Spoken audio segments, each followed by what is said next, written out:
দর্শক, আমন্ত্রণ বিজনেস টুডেতে। শুরুতেই জানিয়ে দেব শিরোনাম।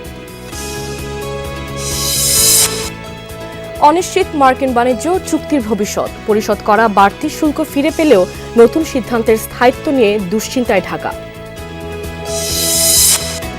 ঈদের সুতি ও খাদি কাপড়ের পাঞ্জাবির চাহিদা বাড়ছে, নকশা ও কারুকাজে থাকছে ভিন্নতা, সহসায় বিক্রি বাড়ার আশা দোকানীদের।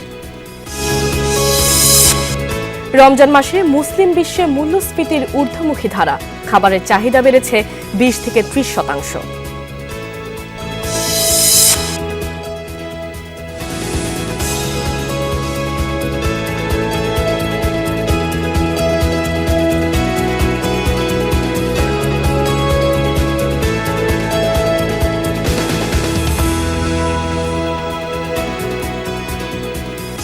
এতক্ষণ শিরোনাম দেখছিলেন, এবার বিস্তারিত।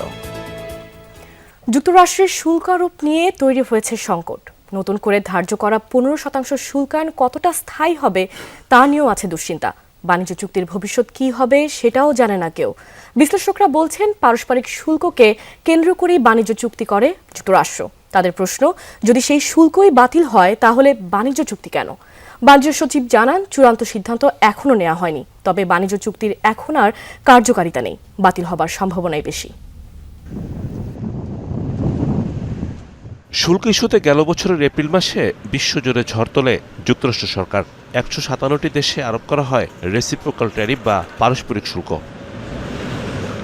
প্রথমে বাংলাদেশের জন্য শুল্ক ধার্য করা হয় 37%, তারপর কমিয়ে নির্ধারণ হয় 35%। বাণিজ্য ঘাটতি কমাতে চুক্তি করার শর্তে গেল আগস্ট মাসে শুল্ক কমে দাঁড়ায় 20%। চুক্তি স্বাক্ষরের পর 1% কমে নির্ধারণ হয় 19% শুল্ক। তবে গেল 20 ফেব্রুয়ারি পারস্পরিক শুল্ক বাতিল করেছে মার্কিন সুপ্রিম কোর্ট। তারপর বিশেষ ক্ষমতায় 2 দফায় আবারও শুল্ক ধার্য করেছে ডোনাল্ড ট্রাম্প। নতুন শুল্ক হার এখন 15%। শুল্ক আরোপের নতুন এই সিদ্ধান্তে তেমন চাপে নেই বাংলাদেশ, বরং এই শুল্কের স্থায়িত্ব নিয়েই এখন দুশ্চিন্তা। তবে এতদিন পরিশোধ করা বাড়তি শুল্ক ফেরত দেওয়া নিয়ে নেই উদ্বেগ, কারণ তা পরিশোধ করেছে মার্কিন ক্রেতা প্রতিষ্ঠান। যেরকম একটা ইউনিভার্সাল রেটের উপরে ছিল ট্যারিফ স্ট্রাকচারটা, এখন কিন্তু আমরা সেখানেই চলে গিয়েছি। সুতরাং ওইভাবে চিন্তা করলে আসলে আমাদের জন্য নতুন করে খারাপ হওয়ার তো কিছু নাই। যদি এটা থাকে, নতুন একটা ট্যারিফ ডেফিনেটলি ইমপ্লিমেন্ট হবে। দেশভেদে বিভিন্ন ট্যারিফ হতে পারে, এখন এটা আসলে ডিপেন্ড করবে কিভাবে আমরা নেগোশিয়েট করছি তাদের সাথে। পারস্পরিক শুল্ককে কেন্দ্র করে স্বাক্ষর হওয়া বাণিজ্য চুক্তি নিয়ে জটিলতা এখন তুঙ্গে। চুক্তির শর্তে চাপে পড়েছে বাংলাদেশ। আমদানিতে যুক্তরাষ্ট্র নির্ভরতা বৃদ্ধি, বোয়িং, কৃষিপণ্য ও জ্বালানি ক্রয়ের চাপের মধ্যে যোগ করা হয়েছে সামরিক সরঞ্জাম কেনার শর্ত। কিছু নির্দিষ্ট দেশ থেকে সীমিত করতে হবে আমদানি, যুক্তরাষ্ট্রের কোনো পণ্যে কোটা আরোপ করা যাবে না। এমন ধরনের শর্তাদি এটার ভিতরে রয়েছে, কৃষি, শিল্প, সেবা, ডিজিটাল ট্রেড, বাণিজ্য, বিনিয়োগ নিয়ে, যেগুলো মোটেই বাংলাদেশের সাথে সামঞ্জস্যপূর্ণ না। এটি এক অর্থে বাংলাদেশের মার্কিন যুক্তরাষ্ট্রের বাইরে তৃতীয় যে কোনো দেশের সঙ্গে বাণিজ্য করবার ক্ষেত্রে তার হাত পা অনেক ক্ষেত্রে শৃঙ্খলিত করে ফেলেছে। সুতরাং কোনোভাবেই আসলে এই চুক্তিটি নিয়ে এগিয়ে যাওয়ার সুযোগ নেই। এগ্রিমেন্ট অন রেসিপ্রোকাল ট্রেড বা এআরটি চুক্তি স্বাক্ষর হলেও তা এখনো কার্যকর হয়নি। সার্বিক পরিস্থিতিতে সই হওয়া চুক্তি বাতিলের পথে সরকার। সুপ্রিম কোর্ট যে আদেশ দিয়েছে সেটার থেকে চুক্তিটা আলাদা, কিন্তু চুক্তির স্পিরিট যেটা, চুক্তির যে বিষয়ের উপরে আমেরিকা চুক্তি প্রস্তাব করেছে সেটা তো গিয়ে কোর্ট করেছে। কাজে এখন দেখতে হবে, আমাদের চুক্তি তো বলবৎ করার জন্য তারা নোটিফাই করবে, তাদের নোটিফিকেশনের জন্য অপেক্ষা করবে। অর্থাৎ তাদের কোর্টকে তারা কিভাবে ডিল করে সেটা তো আমাদের দেখার বিষয়ও না। বাংলাদেশি পোশাক পণ্যের বড় রপ্তানি গন্তব্য যুক্তরাষ্ট্র, তাই পারস্পরিক সম্পর্ক অটুট রেখে সিদ্ধান্ত নেবে সরকার। রিমন রহমান, যমুনা নিউজ, ঢাকা। বাংলাদেশের প্রথম 5D AI ইনভার্টার যুক্ত সর্বোচ্চ বিদ্যুৎ সাশ্রয়ী যমুনা এয়ার কন্ডিশনার। জানাবো ঈদবাজারের খবর।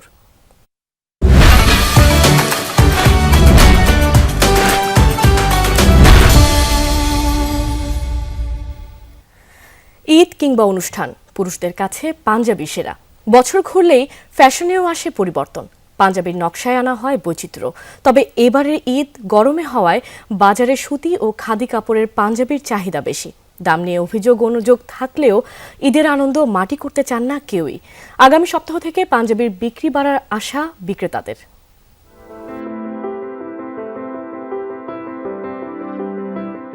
বছর জুড়েই নানা উৎসবে পুরুষের পোশাকে পাঞ্জাবির কদর সবার আগে। ঈদের নামাজ ছাড়াও দাওয়াত কিংবা ঘোরাঘুরিতে স্বাচ্ছন্দ্যের পোশাক পাঞ্জাবি। একসময় ঈদে সাদা কিংবা অফ হোয়াইট পাঞ্জাবির চলন ছিল, এখন ফ্যাশন ট্রেন্ডে এসেছে বৈচিত্র্য। প্রতি বছরই পাঞ্জাবির রং, নকশা ও কারুকাজে আসছে ভিন্নতা। মালিবাগ, এলিফ্যান্ট রোড, ধানমন্ডি সহ রাজধানীর বেশ কয়েকটি বড় পাঞ্জাবির মার্কেটে গিয়ে দেখা যায় সুতি, খাদি, সিল্কের কাপড়ের পাঞ্জাবির চাহিদা সবচেয়ে বেশি। এছাড়া কোর্তা স্টাইল, চাইনিজ কালার, এমনকি ডিজিটাল প্রিন্টের পাঞ্জাবিও জায়গা করে নিয়েছে তরুণদের পছন্দের তালিকায়। আগে যেরকম পাঞ্জাবির প্রতি মানুষের একটা ভালোবাসা ছিল, এটা এখনো আছে। মুসলমান হিসেবেও বলেন বা আমাদের ঐতিহ্য, চাকরিজীবী হিসেবে সবারই একটা বাজেট থাকে, তো বাজেট ওয়াইজ এই মার্কেটে পাওয়া যাচ্ছে। দামটা আছে মোটামুটি, অত বেশিও চাচ্ছে না আবার কমও না। ছেলে আছে ছোট, তো ওর যে কটন কাপড়টাই বেশি কমফোর্ট ফিল করে। এবারের ঈদের ছুটি কাটাতে হবে পুরো গরমে, তাই তো বাহ্যিক সৌন্দর্যের পাশাপাশি আরামদায়ক কাপড়ের পাঞ্জাবির চাহিদা বেশি।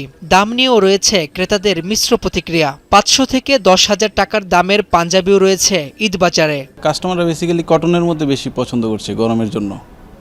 বিস্কসটাও আমাদের খুব ভালো চাচ্ছে কাস্টমার। যদি ফ্যাব্রিক্সের কথা বলি, কটন, বিস্কচ কটন, এই চাহিদাগুলো ক্রেতারা বেশি চাচ্ছে। আমাদের এখানে কাবলি, স্যুট, দেন হচ্ছে জিন্স আইটেমের মধ্যে শার্ট, জিন্স প্যান্ট থেকে শুরু করে এভরিথিং পাচ্ছেন। এমনকি আমাদের ভেরিয়েশন সামনে আরও আসবে। দোকানিরা বলছেন এবার ঈদ বাজারে পাঞ্জাবির নকশায় থাকছে ভিন্নতা। দেশীয় পাঞ্জাবির কদর বাড়ছে দিন দিন, তবে পাঞ্জাবির দাম বেশি বাড়েনি দাবি বিক্রেতাদের। আমাদের ম্যাক্সিমাম প্রোডাক্টই দেশের তৈরি। এখন সিম্পল ডিজাইনগুলো কাস্টমার বেশি পছন্দ করতেছে, যাতে গরম কম লাগে, সাদা বা সাদা ভাইবস যেন থাকে এরকম। এমব্রয়ডারির মধ্যে আসছে, তারপরে কম্পিউটার কাজের মধ্যে অনেক মাল আসছে। রোজার প্রথম সপ্তাহে কেনাকাটা তেমন না জমলেও বিক্রেতাদের আশা গত বছরের তুলনায় এবার বিক্রি হবে অনেক বেশি। রাব্বি হোসেন, যমুনা নিউজ, ঢাকা। আরএফএল ওয়াট্রো যত্নে রাখতে জানে। ইনসেক্ট রিপেলেন্ট মাস্টার ব্যাচ যুক্ত আরএফএল ওয়াট্রো কাপড় যত্নে রাখার নাম্বার 1 সলিউশন। মুসলিম উম্মার জন্য রহমত ও বরকতের মাস শুরু হলেও বিশ্ব অর্থনীতির অস্থিরতা আর ভূ রাজনীতির প্রভাব স্পষ্ট হয়ে উঠেছে রমজানে। বিশ্বজুড়ে এ সময় খাদ্যের চাহিদা বাড়ে 20 থেকে 30%। মধ্যপ্রাচ্যে এই হার অনেক সময় 50% ছাড়িয়ে যায়। যোগান সীমিত থাকায় অধিকাংশ মুসলিম দেশে এই মাসে মূল্যস্ফীতি দেখা দেয়, যা পরিচিত রমজান ইফেক্ট নামে। এবারে রমজান এসেছে ভিন্ন ভিন্ন বাস্তবতায়। কোথাও ইফতারের প্লেট সাজাতে হিমশিম খাচ্ছে সাধারণ মানুষ, আবার কোথাও কেনাকাটার ধুম। সংঘাত, রাজনীতি আর উচ্চ মূল্যের আবর্তে কাটছে বিশ্ব মুসলিমের রোজা। দারিদ্র্য আর বেকারত্বের কবলে থাকা আফগানিস্তানে সাধারণ মানুষের কাছে রমজান এসেছে এক কঠিন পরীক্ষা হয়ে। কাবুলের বাজারে নিত্যপণ্যের সংকট নেই, কিন্তু অর্থের অভাবে রয়েছে সাধারণ মানুষ। ভোজ্য তেল আর চালের দাম আকাশ ছোঁয়া। মানবিক সহায়তার কারণে আফগান অর্থনীতি খাদের কিনারে। একজন শ্রমিক সারাদিন কাজ করে যা আয় করছে তা দিয়ে সংসার চালানো বেশ কঠিন। গত বছরের তুলনায় দাম অনেক বেড়েছে। এক বস্তা চালের জন্য গুনতে হচ্ছে 4,000 আফগানি। আমরা চাল কিনতে পারছি না। আমরা গরিব মানুষ, সাধ্যের মধ্যে কিছুই নেই। আফগানিস্তানের ঠিক উল্টো চিত্র সৌদি আরবে। রাজধানীর আল রাবোয়া কাঁচা বাজারে তিল ধারণের জায়গা নেই। ইফতারের জন্য তাজা ফলমূল আর নানা পদের খেজুর কিনতে ভিড় করছেন ক্রেতারা। আলহামদুলিল্লাহ, প্রচুর ভিড়। প্রতি বছরই এ সময়ে ভিড় বাড়ে। রোজাদাররা কমলা, লেবু আর অ্যাভোকাডো বেশি পছন্দ করে। সৌদিতে রমজান মানেই উৎসবের আমেজ। চাহিদার ভোগ এখানে রমজানে দ্বিগুণ হয়ে যায়। এই মাসে বাজারে উপচে পড়া ভিড়ই প্রমাণ করে দেশটির মানুষের ক্রমবর্ধমান ক্রয় ক্ষমতা রয়েছে। ইন্দোনেশিয়ায় বিরাজ করছে রাজনৈতিক অস্থিরতা। জাকার্তার ইস্তিকলাল মসজিদে হাজার মানুষ তারাবি নামাজে অংশ নিলেও তাদের আলোচনায় গুরুত্ব পাচ্ছে ডোনাল্ড ট্রাম্পের প্রস্তাবিত বোর্ড অব পিস। আমরা যদি আমেরিকার সাথে একাত্ম হই, মানুষ ধরে নেবে আমরা তাদের পুতুল। ফিলিস্তিনের বিষয়ে সরকার এক কথা বলে আবার তাদের সঙ্গে সহযোগিতা করছে, এটা হতাশাজনক। প্রেসিডেন্ট প্রাবোও সুবিয়ান্তোর এই সফর এবং ফিলিস্তিন ইস্যু নিয়ে মুসল্লিদের মনে এক ধরনের ক্ষোভ ও উদ্বেগ দানা বেঁধেছে। ইবাদতের পাশাপাশি দেশের রাজনৈতিক ভবিষ্যৎ নিয়েও শঙ্কিত ইন্দোনেশিয়ানরা। ভৌগোলিক সীমানা আর অর্থনৈতিক প্রেক্ষাপট ভিন্ন হলেও রমজানের মূল শিক্ষা, ধৈর্য ও সংযম এক সুতোয় বেঁধেছে সবাইকে। কাবুলের হাহাকার, রিয়াদের প্রাচুর্য কিংবা জাকার্তার রাজনৈতিক উদ্বেগ সব ছাপিয়ে বিশ্ব মুসলিমের প্রার্থনা এখন একটাই, শান্তি ও সমৃদ্ধি। শারজিন অন্তরা, যমুনা নিউজ। যে সকল করদাতা বায়োমেট্রিক পদ্ধতিতে মোবাইল ফোন ব্যবহার করে রিটার্ন সিস্টেমে নিবন্ধিত হয়েছেন কিন্তু বিদেশে অবস্থানের কারণে ওটিপি ব্যবহার করে পাসওয়ার্ড রিসেট করতে পারছেন না, তাদের জন্য রাজস্ব বোর্ড ইমেল ভেরিফিকেশন পদ্ধতি চালু করেছে। এনবিআর জানায়, এক্ষেত্রে বিদেশে অবস্থানরত করদাতার পরিচিতি নিশ্চিত করতে পাসপোর্ট, জাতীয় পরিচয়পত্র ও ভিসা পেজের কপির সাথে বিদেশে অবস্থানরত ঠিকানা এবং মোবাইল নম্বর দরকার হবে। বাংলাদেশে অবস্থানকালে রাজস্ব বোর্ড বরাবর ইমেল ভেরিফিকেশনের জন্য আবেদন করার কথা বলা হয়েছে। প্রাপ্ত ওটিপি ব্যবহার করে পাসওয়ার্ড রিসেট সহ রেজিস্ট্রেশন এবং রিটার্ন দাখিল সংক্রান্ত অন্যান্য কাজ সহজেই করতে পারবেন করদাতা। 2025-26 কর বর্ষে 39 লাখ রিটার্ন অনলাইনে দাখিল করেছেন বলেও জানায় এনবিআর। ভোক্তা অধিকারের অভিযান পরিচালনায় সহযোগিতা করবে পুরান ঢাকার মৌলভীবাজার ব্যবসায়ী সমিতি, এ তথ্য জানায় সমিতির নেতারা। 18 ফেব্রুয়ারি ভোক্তা অধিকার সংরক্ষণ অধিদপ্তর মৌলভীবাজারে অভিযান পরিচালনা করতে গেলে অনাকাঙ্ক্ষিত পরিবেশের মধ্যে পড়ে। জরিমানা না দেওয়ায় ঘোষণা দেন মৌলভীবাজার ব্যবসায়ী সমিতির সভাপতি হাজী মোহাম্মদ আলী ভুট্টো। বিষয়টি স্থানীয় সংসদ সদস্য অবগত হওয়ার পর দোকান মালিক সমিতির সভাপতির নেতৃত্বে মৌলভীবাজার, মিডফোর্ড, চকবাজারের ব্যবসায়ী নেতারা রোববার ভোক্তা অধিকারের মহাপরিচালকের সাথে দেখা করেন। অনাকাঙ্ক্ষিত ঘটনার জন্য দুঃখ প্রকাশ করেন নেতারা। ভবিষ্যতে অভিযান পরিচালনাকালে সর্বাত্মক সহযোগিতার প্রতিশ্রুতি দেন।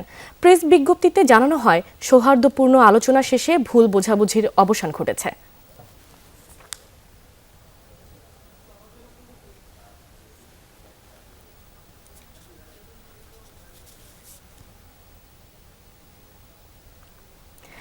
ভালো দাম পাওয়ায় গোপালগঞ্জে প্রতি বছরই মুড়ি কাটা পেঁয়াজের আবাদ বাড়ছে।